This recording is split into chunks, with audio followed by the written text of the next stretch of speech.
Ashley walks around in her skirt and long bob on a sunny sidewalk with gardens, blue skies, and slightly windy weather. She had a lot of thoughts running through her mind. The peace of the gorgeous blue jays chirping juxtaposed the pain. It's how she felt for a while now. She ruminates all day, on something she can only describe as pain.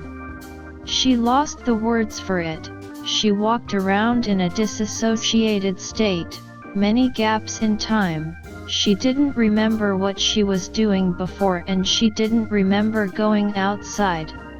She started crying as she walked past the shrubs and flowers, and at some point stopped and felt very numb. After what felt like no time, she found herself on top of a relatively tall, grungy-looking apartment building. Her tears have run dry and she simply laughed. She took a few steps towards the edge of the building and looked down at the concrete with overgrown vines. She jumped without much thought and hit the ground hard.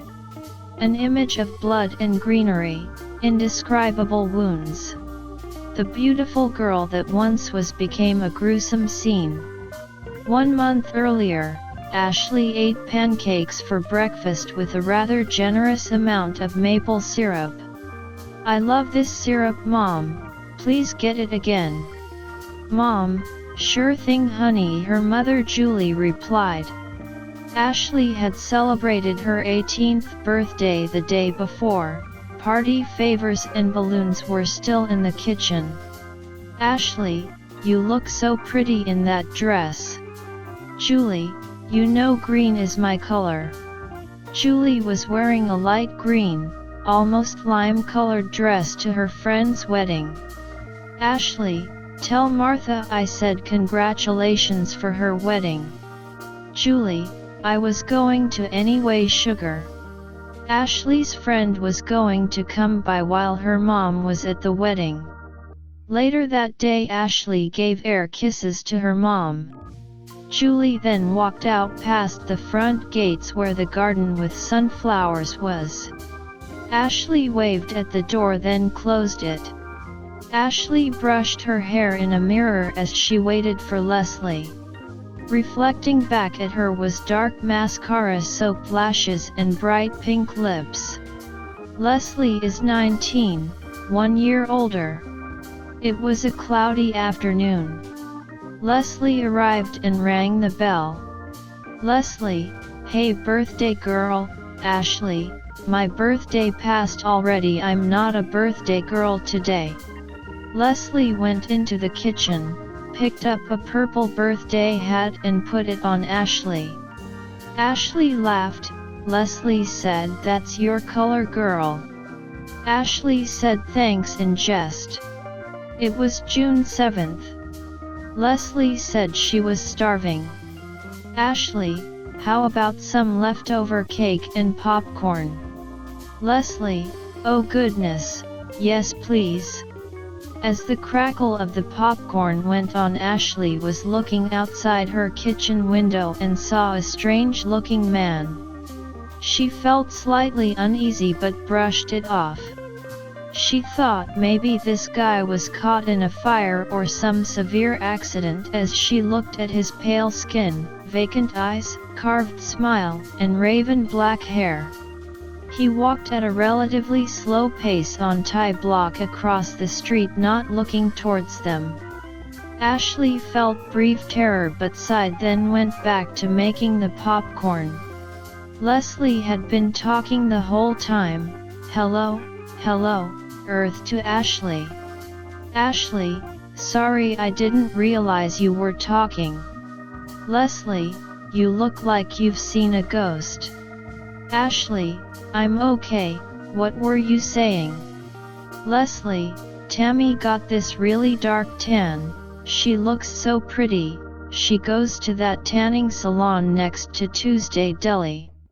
Looks can be deceiving, he wasn't dangerous, right?" At least that's what she wanted to believe. She had flashes of him in her mind, walking in his light gray hoodie, the psychotic smile. She shook her head as they ate and talked. After that she didn't think of that man or demon. She wasn't sure despite not being the type to believe in paranormal stuff. The day resumed. It was 5:21 p.m. Leslie and Ashley were dancing to some old CDs and talking about various thinga. They had finished eating strawberry cake. It almost felt like a continuation of her birthday with all the decorations still up. Leslie had tried on some of the high heels in Ashley's closet, including some blue heels with roses. "Ashley, I've tried walking in those so many times but I always twist my feet." Leslie, "Well, I have the elegance of a fashion model," as she walked around the room. "You can have them since you're so glamorous," Ashley said playfully. Leslie, "Thanks, Ash." "Ashley, it's nothing really." Ashley is of Western European origin and isn't Hindu but has a picture of the Hindu god Krishna on her wall in the bedroom. Ashley had seen it in an antique store and was attracted to the artwork. Leslie went downstairs to put the high heels in her bag while Ashleen stayed upstairs. After a minute Ashley heard glass shatter followed by blood-curdling screams from Leslie.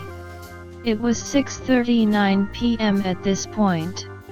Ashley ran down the stairs and realized Leslie was brutally stabbed to death. Blood painted the room. Above her stood the figure Ashley had seen out her window. He walked towards her as she screamed. She went to run up the stairs but Jeff was too quick.